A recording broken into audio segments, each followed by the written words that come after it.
Olá pessoal, tudo bem? Eu sou a professora Débora Alves e em nossa aula de hoje vamos aprofundar o estudo do fundo de reserva, que é um tópico super importante no contexto da administração de condomínios. Como a gente sabe, o fundo de reserva é um fundo financeiro mantido pelo condomínio, formado por contribuições regulares dos condôminos. Sua finalidade é cobrir despesas não previstas no orçamento ordinário, como reformas inesperadas ou gastos emergenciais. E como é que a lei trata essa questão? A Lei nº 4.591, que regulamenta os condomínios edilícios, prevê que a convenção condominial deve conter a forma de contribuição para a constituição do fundo de reserva. O Código Civil também tem uma previsão similar, quando disciplina o tema da multipropriedade. Então, qual é o entendimento legislativo? É obrigatório ou não instituir o fundo de reserva? A doutrina majoritária entende que a convenção não precisa obrigatoriamente estabelecer o fundo de reserva. Mas, se ele for previsto na convenção, ele vai ser obrigatório para os condôminos e eles vão ter que pagar esses valores relativos ao fundo. Assim, vai ser a convenção de condomínio o documento que estabelece as regras para a arrecadação e utilização dos valores do fundo de reserva. E esse documento vai tratar dos seguintes tópicos. Primeiro, qual o valor da contribuição? Usualmente, essa é estabelecida conforme a porcentagem da cota condominial, entre 5% a 10%, geralmente. Ponto 2. Qual o período da cobrança da contribuição para compor o fundo de reserva? Essa cobrança pode ocorrer tanto por prazo indeterminado ou por um período definido pré-estabelecido. Terceiro ponto.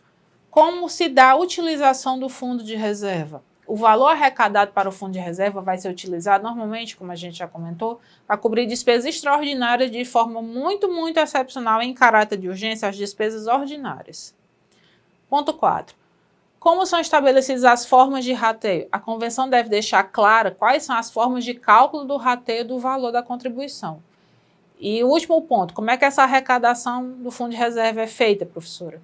A contribuição para a formação do fundo vai ser feita mensalmente, junto com a taxa condominial regular, pela aplicação de um acréscimo calculado conforme as regras da convenção, que é normalmente com base nas despesas ordinárias que são pagas mensalmente pelo condômino.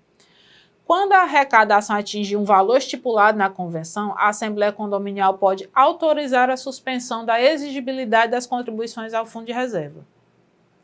Por que isso ocorre? Isso vai acontecer porque o fundo de reserva vai ter como objetivo prover segurança financeira para situações inesperadas. No entanto, o mais comum é manter o pagamento da taxa e aplicar esses valores e programar o uso excedente para as futuras melhorias. Professora, qual vai ser o valor do fundo de reserva? De forma geral, o fundo de reserva deve corresponder, no mínimo, a 3 meses de arrecadação total do condomínio. Vamos pensar num exemplo.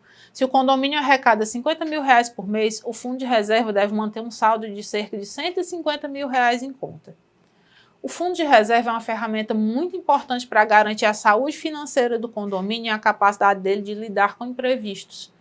A gestão responsável e eficiente do fundo de reserva vai ser essencial para a estabilidade financeira do condomínio e para garantir que os recursos estejam disponíveis quando forem necessários.